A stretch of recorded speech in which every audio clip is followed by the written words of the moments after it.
Welcome to Curious Campus, where we talk to professors from various departments at the University of Toronto about a recent research topic they've dived into, breaking down these new developments for everyone to understand. Stay tuned, you'll definitely learn something new. I'm Chubby, and today I'm here with Professor Joseph Wong, and we're going to talk about his research in the paper, The Politics of Universal Health Coverage, and also generally about his own personal research and the work that's being done at the university and as a whole in this field. To introduce Professor Wong, Joseph Wong is a professor in the Department of Political Science and the former Ralph and Roz Halbert Professor of Innovation at the Munk School of Global Affairs and Public Policy. He also serves as the Vice President International for the University of Toronto. His research interests are in comparative public policy and political economy. The founder and PI for the Research Alliance, Professor Wong is currently working on several projects relating to poverty, innovation, and development. And without further ado, Joe, welcome to Curious Campus. Thank you. Happy to be here. It's really great. So to start off then, we've already mentioned the paper that was in The Lancet and also your research interests. So what sparked your interest in researching poverty and inequality in general? Well, it actually, as you say, it's kind of a new research area for me in the sense that the article that you reference in The Lancet was a new kind of article. Not many political scientists publish in medical journals like The Lancet. But it just strikes me and several of the co-authors who were on that paper that actually really understanding healthcare and inequalities in healthcare coverage around the world requires us to really think more deeply about politics and the politics of healthcare. And so in some regards, the paper that you're referencing in The Lancet is kind of like Poli-Sci 101. It's a basic introduction to how we do political analysis of health policy and health outcomes. But for the audience that typically reads The Lancet, it was pretty mind-blowing, right, for them, because they're usually physicians or they're health researchers. And to now suddenly have to think about the politics of how health policy is made, how health policies are implemented, and therefore then the kinds of health outcomes and variations in health outcomes that we see in the world. All of this and the politics of that was pretty mind-blowing for that audience. So in some regards, the article itself is new terrain, given who's reading it, but it's actually something, the politics of inequality and access to social policy and social protection is a set of questions I've been working on for over 2 decades now, actually. So my doctoral thesis, my PhD dissertation, was on health policy and looking at the impact of democratic transition in places like Taiwan and South Korea and the kind of impact that had on the processes of health policy making. In those 2 cases, the universalization of healthcare, right, during the 1990s, which was pretty remarkable considering most health systems around the world were retrenching or scaling back or privatizing. You have these 2 places that are actually deepening their commitments to health outcomes, deepening their commitments to universal health coverage. And so that was my doctoral thesis, and that was actually my first book, looking at the impact of democracy on these sorts of health outcomes. And I found that there was actually a positive impact, that places that were democratizing were more likely to actually legislate and implement more inclusive, more comprehensive welfare systems, including in health. So it's really been almost a 25-year journey for me in terms of thinking about this work. And my thinking has evolved, and I'm happy to talk about that in our conversation today. But the root of what I've been thinking about, the politics of inequality and the politics of health policy, is something I've been thinking about for a while. That's really cool. And it's very interesting how you talk about that the case of universal healthcare differs based on the kind of government that is in place in terms of political system. So when considering what you were saying about democratic countries being more inviting to have such a policy for universal health care, to have more equitable healthcare, What are like the big change differences that are there within like looking at the East and the West of the world where they have not quite the same policies? Yeah, that's an interesting question. I mean, the first thing I would say, and as we cite in the Lancet article, that health outcomes and equity outcomes are more positive in democracies. So there is a relationship, and this is based on large N or large sample size studies. There's actually a relationship between the political system and health outcomes. And the study we cite is actually around infant mortality rates, right, which is a pretty good indicator of how robust the healthcare system is. So in general, we can make a statement that democracies tend to promote more equitable health outcomes, tend to promote more universal and inclusive health systems. Of course, there's a lot of variation, right, across different democracies, right? So in Taiwan and South Korea, these were places that democratized during the 1990s, and we see the growth of civil society actors, NGOs. Elections are suddenly meaningful. Political parties begin to campaign on social policy promises and social policy implementation and so on, right? So, the expansion of the political space and the expansion of political contestation um, had a positive impact on the reform of healthcare systems to become more universal in places like Taiwan and Korea and in Japan and in other places around the world. We see this as well in countries like Brazil and Mexico as they democratized their health systems became more inclusive. That being said, there are also democracies in the world, including the one just south of our border in the United States. But nonetheless, one of the world's oldest democracies has been really resistant to universal health care, right? It has been really resistant to creating a national healthcare system, such as we have, say, here in Canada or the UK or some of the other countries that I've already described. And so, America is a democracy, but its specific features, the way in which democracy operates in the U.S., really makes it difficult to actually legislate and implement a universal healthcare system, right? So, in the United States, for instance, there is a Medicare system, which is for the elderly population. There is a Medicaid system for those who are low income and qualify as low income beneficiaries. But the rest of the healthcare system is by and large paid for out of pocket or for social insurance, right? Or health insurance. And so you'll often hear, if you have a job at a company, one of the first questions you'll ask is, do you get health benefits, right? That's the kind of health insurance that many Americans rely on in the U.S. Now, dating back as, recently as the 1960s, which I guess isn't that recent now, but, back in the 1960s, there was a really robust debate in the U.S. about whether or not the U.S. would universalize healthcare, right?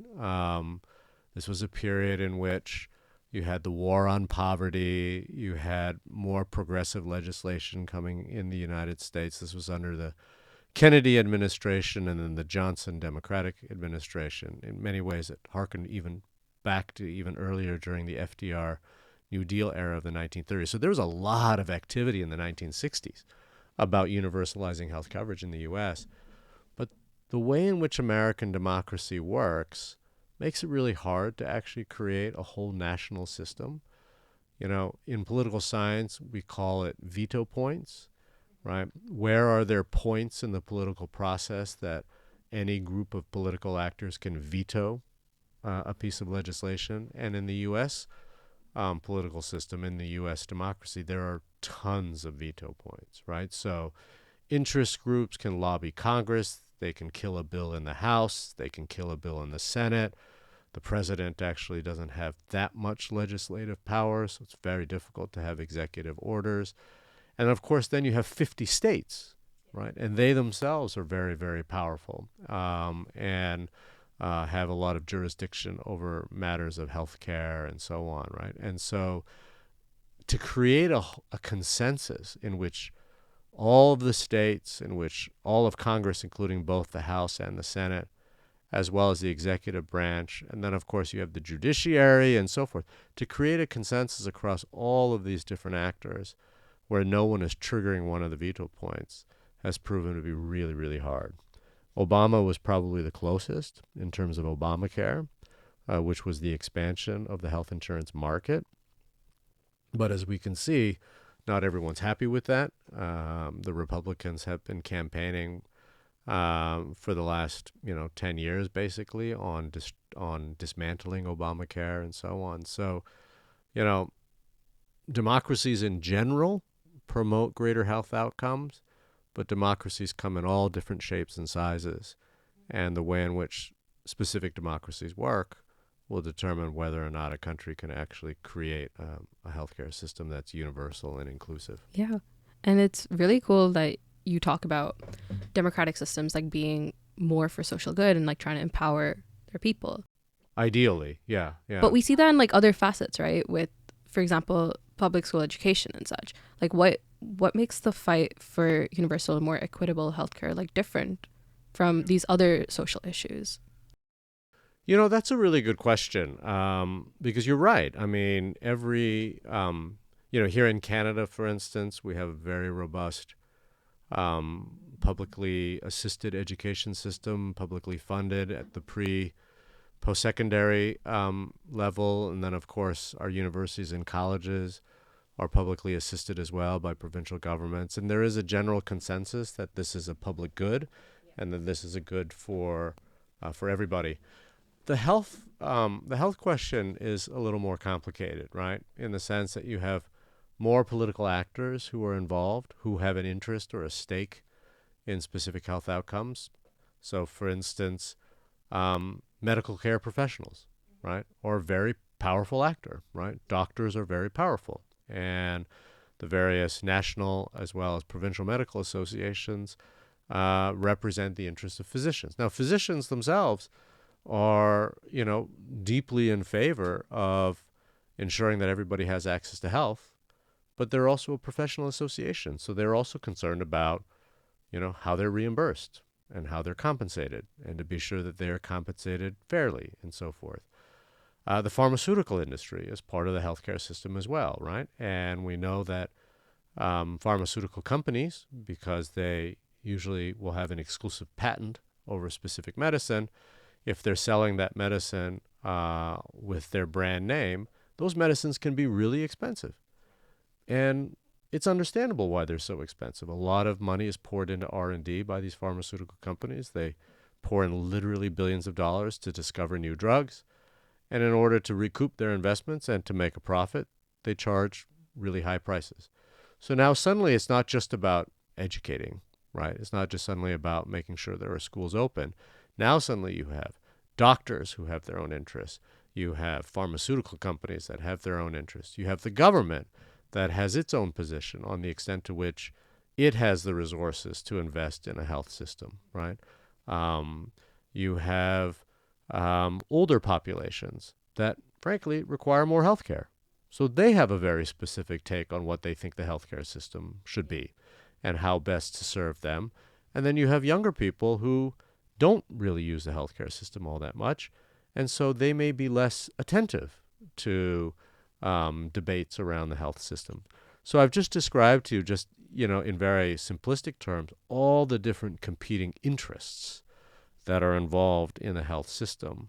And because you have so many competing interests, the health system itself becomes much, much more difficult to create a kind of consensus that's required to foster more inclusive, more universal, and maybe even more national healthcare systems. Mm-hmm.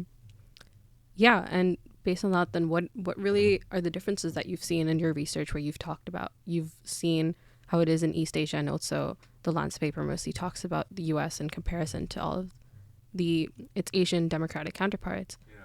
What are like the big differences that led to the Asian countries being able to? Yeah. So that's an interesting question. And I think part of it comes down again to politics, right? And so, and the kinds of ideas that are infused within the health system or within society more generally, right? And so, there are some societies in which the collective good is prioritized. And so you can imagine governments playing a larger role to protect the public good, the public and the collective good of all citizens. Um, and so, therefore, these governments are much more interventionist. They're using the public purse through tax revenues and so forth to really fund a healthcare system, right? And those healthcare systems can be more or less redistributive. That is to say that poorer people benefit disproportionately more than wealthier people who might be paying more in taxes but are accessing less in terms of the healthcare resources. You have other societies in which health is seen really more as an individual thing, right? Not as a collective thing. And so, in the United States, for instance, the prevailing idea is that health is an individual. It's an individual concern, right? It's something that you pay for as an individual. Taking care of your own health in terms of preventative measures, right? So not abusing alcohol, tobacco, and all these other things, right? Exercising, diet. These are all. There is a prevailing idea in American society that those are your own individual choices, right? And so it's much more individualistic. It's much more market driven, right? Um, there are prevailing ideas out there that look, if you have a private healthcare system, you have more private actors, and private actors are going to compete with each other. And the market logic suggests that if doctors who are private actors, or hospitals that are private actors, or health insurance programs, HMOs, right, health maintenance organizations, which is a major form of healthcare provision in the U.S., if they're all private, they're going to compete with each other, at least theoretically. And theoretically, by competing with each other, they should lower the price. And by lowering the price, by market economic logic, means that you should create more access to people, right? So, different societies have different ideas about the role of markets. They have different ideas about the role of government and so on. And these ideas, as we argue in the Lancet paper, are really powerful, right? So interests matter, right? How doctors are paid, how hospitals are compensated, how pharmaceutical companies are able to price their drugs to make a profit. These interests matter, but bigger prevailing ideas matter too, in terms of whether you see health as a collective good or you see health as an individual concern. And that's really cool how you mention these different societal norms of whether you consider healthcare to be individual or community. And I think that's also based on just how society works in like the two different parts of the world, where I would say like in Asia, like it's very family driven, community driven. Like you grow up and then you take care of your parents. You might be around your grandparents a lot and be taking care of them. And so, Yeah, that's right. I mean, there is a more sort of culturalist argument, and many have made this, that Asian societies are more collectively oriented as a matter of kind of cultural predisposition or a kind of normative commitment to this. That's one argument. Uh, I tend to find that less persuasive because, just as I've described some East Asian societies as having more robust, inclusive, national, collective healthcare systems, Singapore's health system is based on the individual, right? So there, the government has a very small role to play in terms of the provision of health and healthcare financing. And in Singapore, it's based on a system of medical savings accounts. So every individual has their own health savings account, and that they use their own resources to pay for healthcare provision. So, I think that there is an argument to be made that different cultural systems will lead to different health outcomes, but there's also pretty significant variation even within them to suggest that there's probably something more going on than just culture And, in the Lancet piece, we argue that it's really ultimately about politics and the political actors and the way in which political conflict is mediated between these contending interests. Yeah, that's really cool for sure. And you mentioned that your ideas on this topic of universal healthcare has changed over the years since you first started looking into it. In what regard has it mostly changed as you've looked at other parts of the world and also compared, I guess, like different political systems? Yeah. Yeah. I have to say, when my first book came out, Healthy Democracies, this was way back, it was 20 years ago in 2004. It was a very, um, I would describe it as a very kind of positive story, a very happy story. And I remember back then when I'd go and give talks on the book, and I'd, have the opportunity to travel around the world and share the findings of the book with different audiences. And basically, my message was democracy has a positive impact on health systems and health outcomes. Um, the biggest criticism of my argument and of the book was that, I'm telling a happy story for most people. But the reality is that even within societies like Taiwan and South Korea and Japan, and even rich industrialized countries of the West, in Europe and so forth, right? That there are still many people who fall through the cracks, right? And so even in Taiwan, where coverage is nominally 100%, it's universal. The fact of the matter is that if you're indigenous, or if you're an elderly person who lives in a rural setting, you have far less access to health system. And so this was a criticism that was made of the book way back then. And at the time, I just kind of like, well, yeah, that's a good point, but I'm going to stick to my story and I'm going to stick to my argument. But I have to say, over the last 20 years, that's something that's kind of bothered me in terms of, am I selling a bill of goods here, right? I mean, we're talking about universalism, but if universally people don't have access to the health system for a variety of reasons, because they're geographically remote, because they're very poor, because they're indigenous, because in many cases because they're a woman or a girl, and gender dynamics within the household may prevent these citizens from accessing the health system in equitable ways. For a whole host of reasons, there are people who are falling through the cracks. And so for the last 10 years or so, my research now really focuses not on the vast majority of people who benefit from these health systems, but actually looking at what I call the hardest to reach populations, the hardest to reach individuals.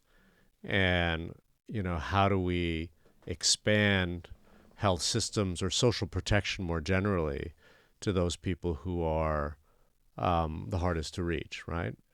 So I'll give you an example. I was doing some research in Ethiopia, in Addis Ababa, actually, and it was a completely different project. But my colleague there said, do you want me to show you where I grew up? And I said, yeah, that'd be cool, And so he took me to one of the many slums in Addis, which is where he grew up. And I've done a lot of work in slums in very, very poor and marginalized areas before. But this time, as we were walking around, I noted to him, I said, there are no addresses here, right? And like, if you weren't here with me right now, I'd be totally lost. Like, I'd have no idea how to get in and out of this community, never mind navigate within this real labyrinth that it was the slum. And he said, yeah, that's right. There are no addresses here, or at least no addresses that would be discernible to an outsider. Which then made me think, well, if significant portions of a population live in these illegal housing settlements, how do you deliver health care to them if they don't have an address? And that's what really got me to thinking as a political scientist, like one of the most fundamental administrative technologies of the government or governance is an address, right? Or ID, So then I started digging deeper, and, I'm reading now, like, as of 2013, 230 million children under the age of 5 around the world never had their births registered. right? So that means, they likely don't have any identification. And so now, how do you create health systems, or how do you have faith in a health system or any social protection scheme in which literally hundreds of millions of people don't even have something as basic as identification? So over the last 10 years now, and you referenced it earlier on, I started a research project called the REACH Alliance. And our goal is really to understand how to reach those who are the hardest to reach.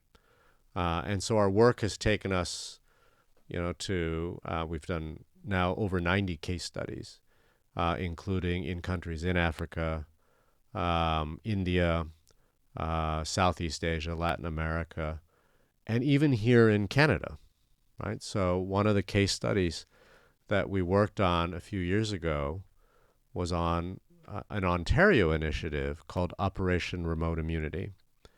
And this was during the pandemic. And you'll recall when the vaccines first became available, right? Everybody wanted to get access to these vaccines.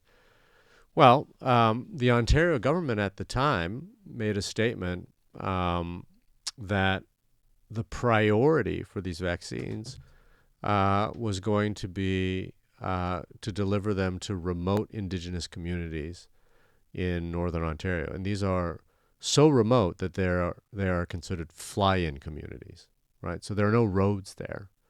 In fact, the highway ends around 200 kilometers short of where these communities are.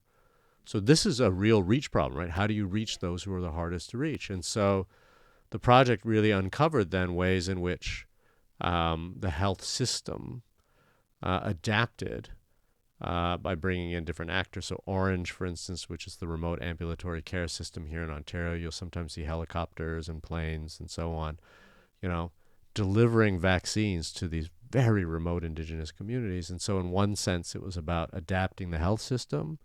It was about logistics and optimizing logistics, because you'll remember, vaccines were so rare, you didn't want to waste them, right? And once you opened a crate, you needed to use all of them. And then you needed to find the people within the community to get them vaccinated.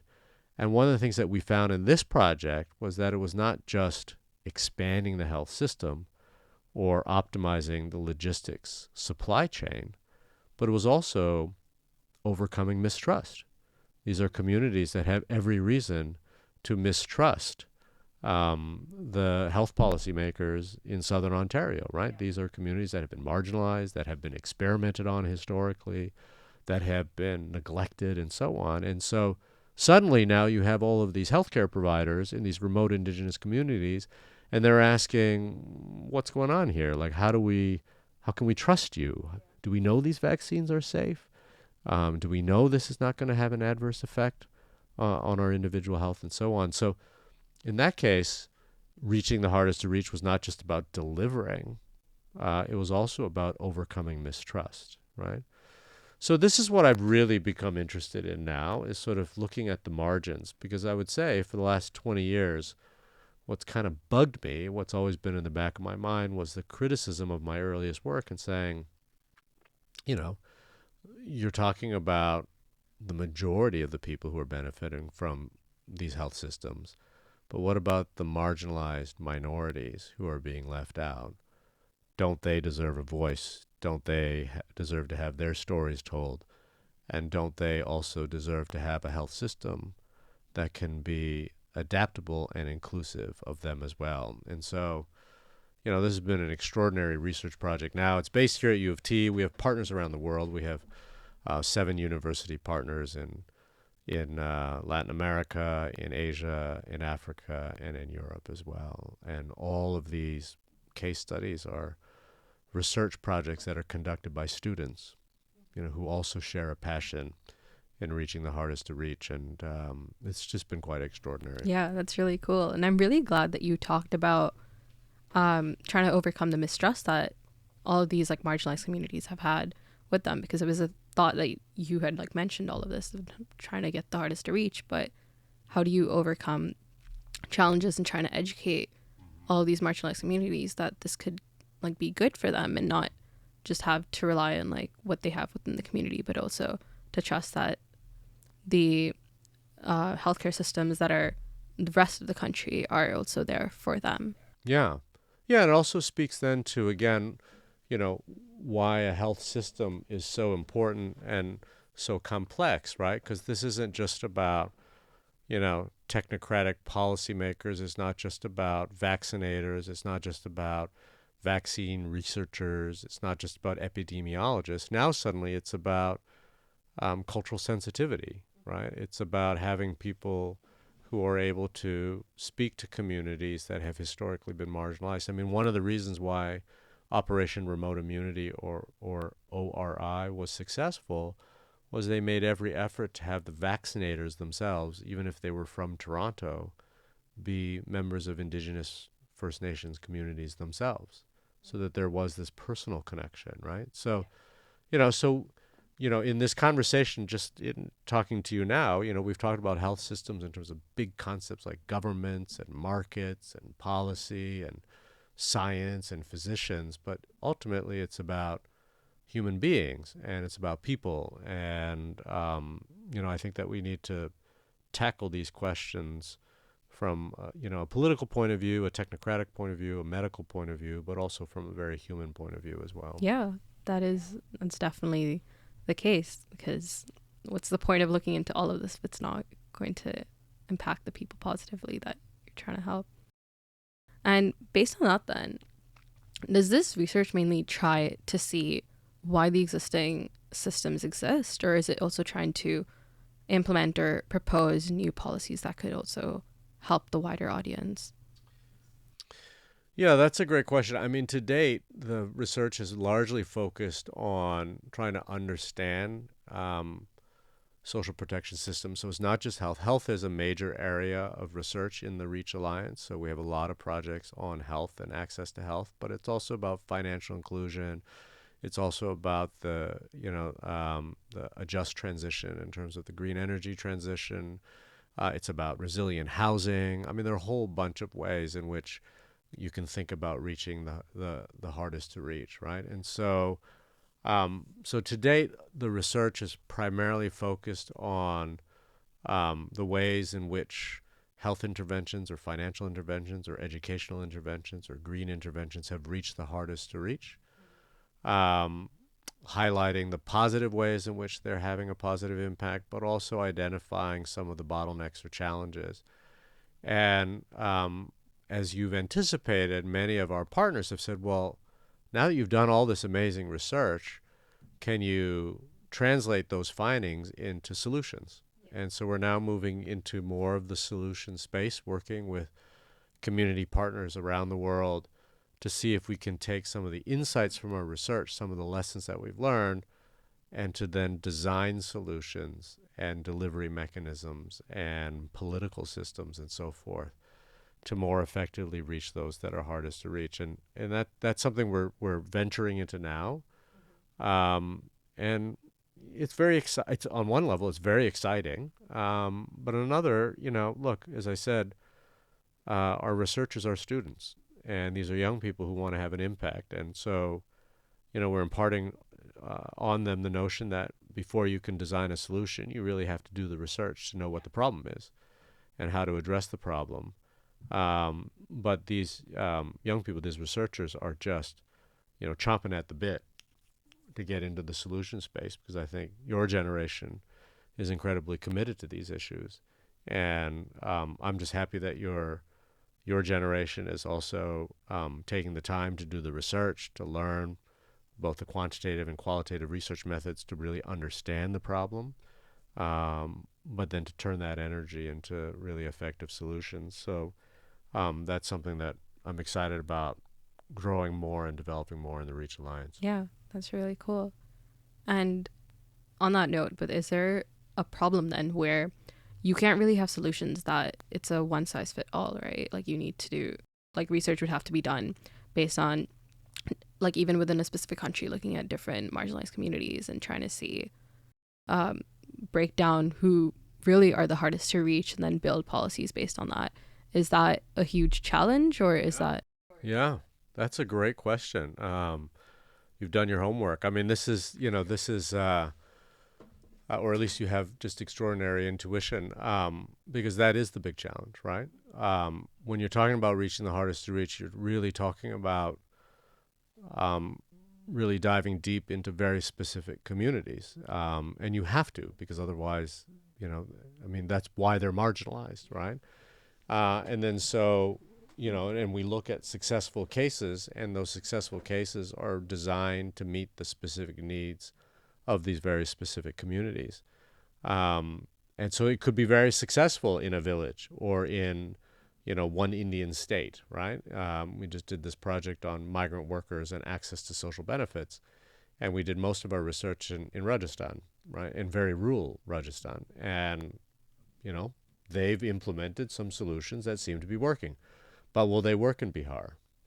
Will they work in Maharashtra? Will they work in Tamil Nadu, right? Or West Bengal, which are very different places with very different problems and very different challenges. And so that's the big question that we're grappling with now is sort of how do you take the insights from a very specific and local solution and scale that up, right? And replicate that in other parts of the country or in other parts of the world. And that's the kind of questions that we're working on now. But I think in the meantime, it's still important to just for the world to see what's been working, right? We did this really terrific case study on blue carbon in Kenyan coastal villages, right? So there are these two clusters of villages on the southeastern coast of Kenya. I mean, you're so far southeast, like literally, if you take a step back, you're in Tanzania, and if you take a step to the side, you're in the ocean, right? Like you're in the furthest to reach corner of Kenya, and you have these two clusters of villages that have been doing just frankly extraordinary work in mangrove conservation and mangrove reforestation, as well as seagrass reforestation or rehabilitation.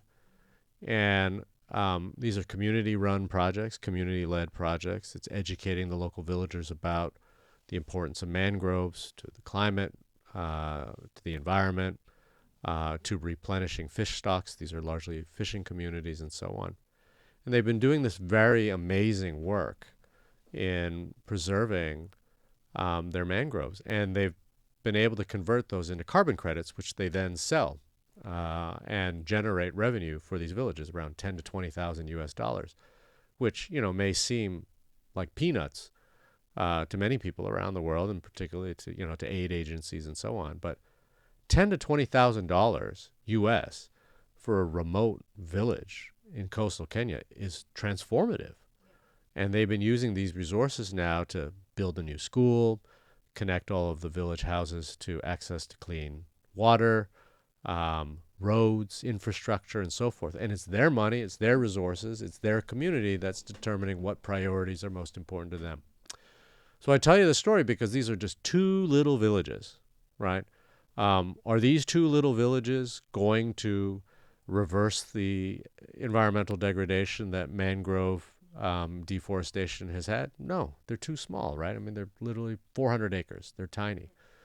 But what if that example of these two villages was seen by the rest of the world and could be replicated in the hundreds of thousands of coastal villages that could run their own community led mangrove conservation and reforestation or rehabilitation projects and so on, right? So, highlighting these two very local stories suddenly becomes a global example, right? And so I did this project with 4 students here at U of T, and we have an article coming out in the Stanford Social Innovation Review in January, which is a big magazine, it's a big journal, a lot of people read it. And our hope is that, development workers, development professionals, conservationists, environmental activists, and most importantly, other poor coastal villages will see this and try to replicate it and make it work in their own communities. Because if you can replicate it around the world, now suddenly you're having a potentially transformative impact on reversing climate change. So that's the direction in which we're heading. We may not have all the solutions just yet, but highlighting the ones that have worked, I think is an important step in the right Yeah. direction. And it's always great to hear those stories because it's inspiring to people in communities that could also follow in their footsteps and maybe not implement the same solutions, but solutions alike it. Yeah, that's right. I mean, it's inspiring, but more than anything, what it should reveal to other communities is that it's doable and that it's beneficial to them and that there are real opportunities that can be exploited here. So, yeah, I think those stories need to be heard. And interestingly and very excitedly, there is an audience for this, right? No one is saying, oh, these are just two tiny villages, no one cares because they're too small. It's more like, wow, these are really, really innovative solutions. Um, we need to broadcast this to the world so that others can learn from it and adapt and localize their own solutions within their own communities. And would you say that one of like the biggest challenges from a solution point from everyone who's been doing the research is just trying to get people within those specific communities to come help out? Like you talked about providing vaccines and other medications to Indigenous people, and you needed people from those backgrounds to be able to talk to their community specifically, right? Because especially for marginalized communities, no one really has a solution for them or understands these communities well enough. So it's all about having those grassroots systems in place where someone from the community is like, we can trust this and we can build from here and do well for ourselves. Yeah, and there's a sense of like community ownership too. You know, one of the projects that the University of Toronto is in, and as you noted, I'm the vice president international for the U of T, and so part of my job is to support academics here in developing global partnerships. And one of the important ones that U of T has become a part of is the Africa Health Collaborative. And so this is about health system strengthening. It's about training health professionals. It's also about facilitating health entrepreneurship in Africa. And so U of T is really privileged to be one partner among many. We're the only partner in the so-called Global North. The rest of the partners are on the continent in 5 African countries. And the aim of this collaborative is to be centered in Africa. And it's to, be for Africans by Africans in Africa. And one of the things that is a signature feature of this health collaborative is the extent to which it is really grounded in local circumstances, right? It's really grounded in community empowerment. The solutions are not solutions that are being developed in Washington, D.C. or Toronto or Geneva. They're being developed in Ghana, in Ethiopia, in Rwanda, right? And not just the capital cities like Kigali or the major cities like Accra, but rather in the villages themselves. And that's necessary because you need, community health workers. You need the community to be bought in to creating a more robust health system. So that's one of the things that I think is really exciting about that partnership. And for a university such as ours, which is, one of the world's top ranked universities, our medical school here is, one of the world's best, right? But how do we contribute to something that is highly localized in the African contexts? And I say context because you have different cultures, different societies, different countries, all within that continent. How does a university such as ours contribute to that? Because ultimately, the solutions have to be very local and very community driven, very bottom up. So, we're real privileged to be a part of that collaborative, and we continue to work with our partners to, to add value to what it is that they're trying to do. Yeah, that was all really, really great to hear. That was a wonderful conversation on this topic. But before we end off, is there anything else you'd like to add on this topic or anything that we've talked about? I guess the only thing I would say is that in the end, I'm a political economist. And so, I look at things like incentives, I look at utility models, I look at all these, sort of rational actor models and so on. But in the end, I really do believe that if we want to reach the hardest to reach, or if we want to create more robust, inclusive, universal health systems, like what we were talking about at the beginning of this conversation, it's going to really require political will. And I mean, we need to, as a society, have a real ethical commitment to this. I mean, there are limits to what you can make in terms of efficiency or political expediency or, the kinds of things that I might study as a political economist. That ultimately what we need is a kind of normative consensus that people who are being excluded from health systems is not just inefficient or whatever, but it's just plain wrong, right? It's actually ethically wrong. And I really believe, and this is something I've benefited enormously from being a professor here for 24 years and having the chance to really meet with and talk to and learn from so many students, is that your generation has that kind of normative commitment. Just like with climate change. Climate change is, for most in your generation, not even something worth debating. It is just something we need to address. Massive inequality is not something that many in your generation think is worthy of debate. It's just something we need to fix. And we need to fix it because massive inequality is just simply wrong. And so I would say, I have a lot of optimism, actually, because I look at students like yourselves and others, your colleagues and classmates. You're not only being trained in the latest technologies or the latest critical analysis or the latest ways of thinking, as well as indigenous ways of thinking and different kinds of knowledge systems. You're not only accruing all of these skills, but you're deeply motivated by nothing more than a normative commitment that these things need to be fixed, right? And so that's incredibly gratifying for me to know. And, if there's a real shred of hope for a lot of these pressing issues moving forward, it's that your generation not only has the smarts and skills, but you have the kind of deep, abiding political will and normative commitment to making sure these things are resolved. So anyway, probably puts a little more pressure on our students. And it's a trope that the next generation will always fix the generation before and their errors. But I think that I know that I'm deeply impressed by the students that I work with now on the kinds of commitments they have. It's very kind to say. Thank you very much, Joe. No problem. And that concludes our episode of Curious Campus with Professor Wong. If anything you heard today interests you, definitely look into his paper, The Politics of Universal Health Coverage, and also the research the Reach Alliance is doing that he's mentioned. Stay tuned to Curious Campus.